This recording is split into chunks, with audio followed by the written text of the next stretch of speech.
Hello friends, welcome back. My name is Ramon. How are you today? So when you follow as many skin influencers, skin professionals as I do, you see so many brands getting thrown out there, so many brands getting reviewed, people talking about all these different companies, and as well as that, when you actually do videos, you get a lot of requests to review certain products. That being said, as someone who looks at skincare from a formulation perspective, as well as being at a point right now where company ethics are really in the spotlight, there's certain brands that I refuse to review, that I'm not going to review, as much as you request them. I'm sorry, I'm going to talk about that today, as well as products and brands that I really want to try that I might have dabbled in a little bit, but there's so much more to the brand itself that I still want to get my hands on, as well as my all-time holy grail brands. These are brands that I firmly stand behind, ethics-wise, formulation-wise, product-wise, things that have just worked for me. So we're going to talk about that in today's video. Before we get into it, I'm going to ask that you hit the subscribe button and that notification bell so that, you know, when I post more skincare, sunscreen, Fenty-related content, as well as give this video a thumbs up, and down below, with all the brands I'm talking about and with all the things going on, what are some brands you yourself might not support? What are some brands you really want to get into or brands you really want to try that you've seen a lot? And what are some of your holy grail brands?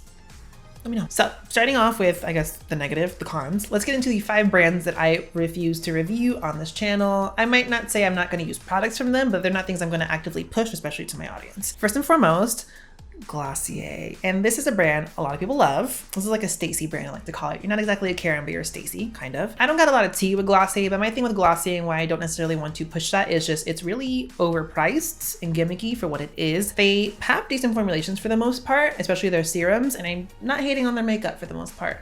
But for me, I'm just like, you can get comparable products at a much better price point or with much better formulations at the same price point. So there's that. As a company though, I actually like all the stuff they're doing, especially the initiative they took to supply $1 million in grants to Black-owned businesses, cosmetic companies, and whatnot. So we stand behind them ethically. For me, it's just the products don't really do it, especially their like 30-something dollar sunscreen. No. Next on the list, Lush. And Lush, I think a lot of people are finally turning against. For a while, Lush was that brand, but that was like over 5 years ago. And for me, it's just the really natural DIY kind of thing behind it. There's no real preservatives in the skincare. The natural ingredients are actually things that could cause a lot of damage to the skin. They're not formulated to work well on sensitive skin, especially. The way I've seen it said is basically Lush works well from the neck down. It's not necessarily a great brand for your face skin. There's very limited products I even like from them in the first place. They're not formulated for good skin health necessarily. They just take the we're natural approach, and that's their big thing. On top of that, there's some weird ethics things in regards to their CEO and like police affiliation, which I'm not. No. Next on the list, Drunk Elephant. And I've had a couple of videos and I've talked about Drunk Elephant and why I don't support them as a company and my beef with them. But basically what it comes down to is they're not just a clean beauty brand. They're also a brand that really focuses a lot of their stuff around fear mongering with specific ingredients that actually aren't bad. And a lot of it's fueled by very cherry-picked data and science. That's when you look at it in the broader spectrum, it's actually very inaccurate still. The cult-like following that the brand itself has, people are so diehard about Drunk Elephant and the Suspicious Six, when again, a lot of false info in that, and also just how they are with their customers. Basically, Drunk Elephant's whole thing is our products aren't formulated or intended to cause skin sensitivity. So if you have skin sensitivity, that's not coming from our products, especially if you're using products that aren't Drunk Elephant. But beyond that, they're just formulated with a lot of ingredients that have the potential to cause sensitivity and irritation, especially because I don't feel like the brand really educates well on how to use the products. You can't tell me that through miseducation on your retinol, which is actually very high strength, and someone gets irritation from that it's the person's fault. You have to at some point start taking accountability as a brand and start actually treating your customers with respect. So there's that. And the next thing I want to talk about is kind of piggybacking off Drunk Elephant, but also it encapsulates a lot of other brands into it, and that's clean beauty. I don't got a beef with clean beauty necessarily. I understand the intent behind it, but it's more or less how they market, how they advertise, the misinformation and fear mongering behind clean beauty, as well as the exclusionary vibes behind clean beauty. I personally feel like there's a lot of socioeconomic as well as like racial exclusion involved in clean beauty, especially around sunscreens, ingredient sourcing, price points. I can do a whole video just on that if you're into it, but if a brand is specifically advertising clean beauty and that's their main thing, and there's not a lot of stuff to back up the products themselves being good quality and well formulated, I don't want to have that on my channel.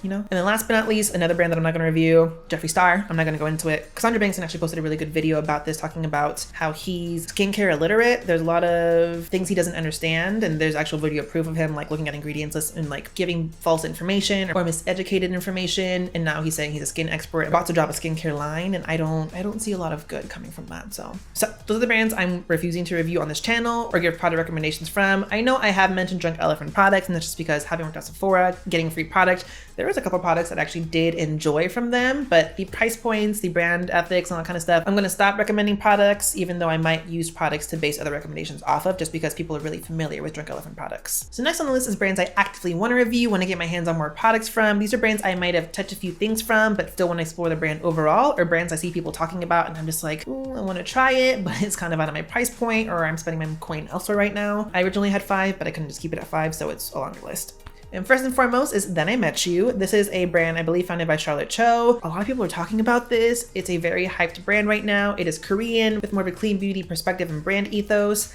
I haven't tried it. Looking into some of the products, the price points are a lot higher than I'm willing to spend on some things, mainly because the formulations behind them are, again, intended to be a little bit more clean, more ethically sourced, more better quality, eco-friendly ingredients. So that I understand. It's above what I normally want to pay for products. So that's why I'm like, I don't know. But I've heard a lot of great things and I'm interested. Next on the list is Crave Beauty, Leah Yu's brand. I've recommended consistently the Beet Shield from them just because I've used it before. I stand behind the formulation. I stand behind a lot of Crave Beauty's formulation and product ethos. I think Leah Yu did a really great job with the line. I've heard a lot of great things. I just haven't touched a lot from it. I want to try the cleanser. I want to try the Hallelujah. I want to try the Great Barrier Relief so badly. Oh my God. Just a lot of times when I'm actually ready to buy it, things are out of stock or they're inaccessible or something else comes up that I forget. I really want to try K Beauty though. Let me know if you want me to do like a full brand review on it because I actually really want to. If I can get enough push and peer pressure to do so, I will. The next line I want to try on the channel is the Inkylist. I've mentioned a few of the products because I've dabbled a little bit into Inkylist products, but there's so much from the company I haven't tried, especially having seen their last promotional campaign featuring a lot of skin influencers that I personally follow and their recommendations. I'm like, oh, I need to get my hands on that. I need to get my hands on that. I want to try that. So Inkylist is a brand that's similar to Decium's The Ordinary. There's a lot of single ingredient based products or single ingredient focused things that I really want to try. Like they have bakuchi gel based retinols. They have a lot of lactic acid based things. They have a lot of treatment based cleansers and serums and moisturizers. And I want to try all of them, but you can't just introduce all these new ingredients and actives into a routine all at once. So it's something I'm going to have to do a little bit more over time. But the Inkylist is for sure a brand I want to try out and give reviews for on this channel because it is really accessible and affordable. Fourth on the list, Good Molecules. This is another brand that I see a lot of other skin influencer friends talk about, and I want to know what's so good about it. People talk about the formulations behind it. One thing I've seen that I actually celebrate is the fact that they have a lot of transparency on their formulations in regards to the amount and percentages of specific ingredients in the actual product itself. So if you look at the formulation ingredients list on each Good Molecules product, you see a percentage of how much ingredients is in each product itself, which is really interesting. You rarely see that from brands besides just like the active ingredients. And I've heard a lot of good things. I don't know the accessibility behind it, but they seem like, again, good quality products from people that I really respect their opinions on. So I want to try a little bit more from this brand. I haven't touched anything from Good Molecules before. Fifth on the list is Laneige. And Laneige is a brand that's been around for a minute. I've dabbled a little bit in some of their products and they were around when I was at Sephora.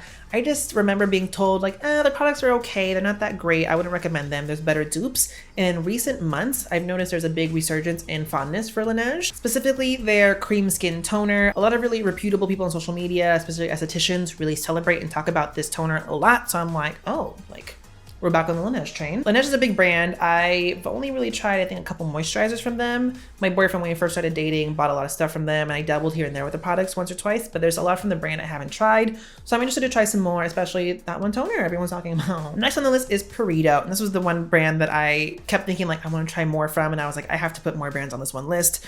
Burrito, again, their sunscreens, top tier, really well formulated. Their brand especially tries to focus on ingredients that are EWG certified, which I don't care for. EWG is not my kind of company. But with that being said, they formulate their products to be very, very sensitive skin friendly, very, very well formulated with the best ingredients possible, which is something I do respect. So that being said, there's a lot from the brand I haven't tried. A lot of people on my social media feeds always talk about their essences, their toners, all this other stuff. And because I know I like the formulations and because I know Burrito is semi-accessible and semi-affordable, I really want to try more stuff on this channel from Burrito. Next on this list, Roche Posay. And there's a couple of Roche Posay products I use regularly and I have recommended on my channel before. It's just a big line. There's a lot of things to talk about with that brand, especially their sunscreens. There's sunscreens, there's a lot of options, both in the US and as well as international, and the price points vary substantially. And that's actually been my biggest hindrance when trying more of their products. But I know Roche Posay is a really, really well formulated, a very, very highly esteemed company with a lot of really great products. And I want to try more of them. especially their sunscreens, like I said.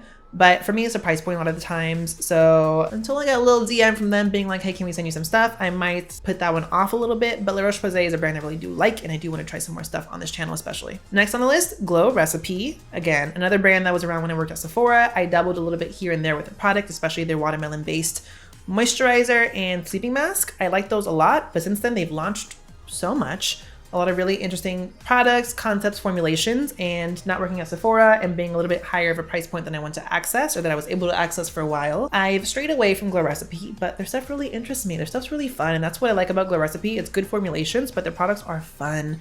They have great smells, great textures, great sensory experience. So I do want to try more. They just launched their cleansing balm, the papaya one, that I really want to try as well. I might try to reach out a little bit more to Glow Recipe and try more of their products, but for now, it's a still want. And then last on the list is Sweet Chef, which is actually a little sister brand to Glow Recipe. Sweet Chef is available at Target, I believe, but they also have their own website, and the products are interesting. They just kind of came out of nowhere to me. I hadn't heard of them before, and then people started posting about like their cleanser and stuff, and I was like, who the hell is Sweet Chef? But knowing that they're a little sister brand to Glow Recipe and thus a little bit more accessible, I'm like, is the experience the same? Are the formulations a similar caliber? I want to know. So have you tried Sweet Chef products? Let me know down below. What is your opinion on them? I'm kind of interested. So talking about brands I want to touch on this channel and brands I really want to touch on this channel. Let's get into brands that I consider holy grails, brands that I always hold to a very high esteem, whose products and launches consistently just do it for me. First and foremost, Dr. Jarts. I talk about Dr. Jarts incessantly on my channel. They're one of my all-time favorite Korean beauty brands. They're actually one of the brands that got me really into Korean beauty.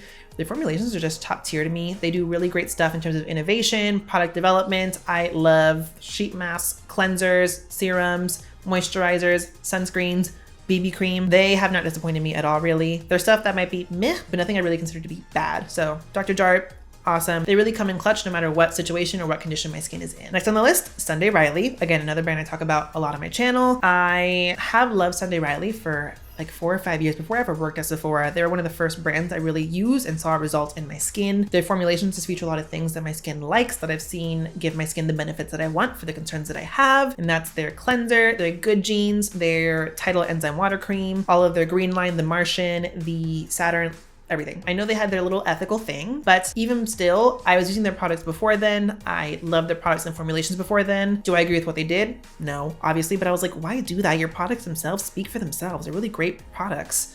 So I'm gonna use Sunday Riley. I'm gonna love Sunday Riley. I'm gonna recommend Sunday Riley. Are they a higher price point? Yes. But do I get the effect that I want? Yes. So if you're willing to splurge, what do you recommend? Third on the list, Korat. And Korat is a brand that I consider to be slept on. They are one of the best clean beauty brands that has that clean beauty attachment to it, that actually has the formulation and the quality to back it up. They were one of the first luxury skincare brands I ever used. Their Greek yogurt line was everything. They had one of the best sunscreens I ever used in that line that I haven't seen. Really sad about it. But Korat is one of those brands where everyone would come to Sephora and be like, I want clean beauty, Drunk Elephant. I'd be like, sweetie, let's turn this way. Let's look at Korat. They're a Greek beauty brand that I feel just needs a lot more recognition. They have really great quality products. They're really great for every skin type, I feel. There's something I found that works for everyone. I don't recommend it as much, but just because I haven't gotten my hands on some stuff in a minute and I'm testing out so much. But Korat is a brand that this channel fully supports. Fourth on the list, Neutrogena. And that's simply just because Neutrogena, great formulations, great quality ingredients, affordable, accessible. I talk about their Hydra Boost line a lot on this channel. It's something that I regularly use. It's very oily skin friendly. Their sunscreens are top notch, top tier, and the price points are just really accessible. They have really great products that you can just get really easily. They're a very safe brand so long as you stay within like the sensitive skin, fragrance free range of things. But I haven't found a Neutrogena product that I've tried that I hate overall and that I can't find someone that it works for, except for that Zinc Sheer sunscreen. No. And then last on the list is COSRX. And COSRX was one of the earliest KBeauty brands I used, as well as Dr. Jarts, but it was the more affordable version. And this is one of those brands where I can, again, just do a fully well-rounded skincare routine with just using their products. They give me the benefits that I want. I've used a lot from their brand over the last 5, 6, 7 years, whether it's their sunscreens, their cleansers, their toners, their ampules, their emulsions. I think it's a really great gateway brand to get people interested in skincare and skincare ingredients and the benefits that you get from them, just because it is so accessible and affordable. I find Korean beauty to generally be very, very sensitive skin friendly, since for me, a lot of the K-beauty ethos just goes around nourishing skin, treating skin, being being gentle on skin. So COSRX is just a brand that I genuinely really support, really love, and will actively recommend on this channel as well. And so with that, yeah, that's just a very simple breakdown of some brands I love, some brands I want to love, and some brands I'm never going to love on this channel, and why. That's my own perspective and opinion on things. Everyone has their own. I actually asked the question on my Instagram just to kind of get some people's perspective on things as to like, what skincare brands do you not support and why? The list was very consistent. Drunk Elephant was top of that list, and I'm like, I feel it. But I also saw things like Kylie, Mario Badescu, which are brands I also understand as well, but I didn't necessarily want to include or didn't have a lot of things to say on my own perspective or opinions, so I'm gonna leave those out.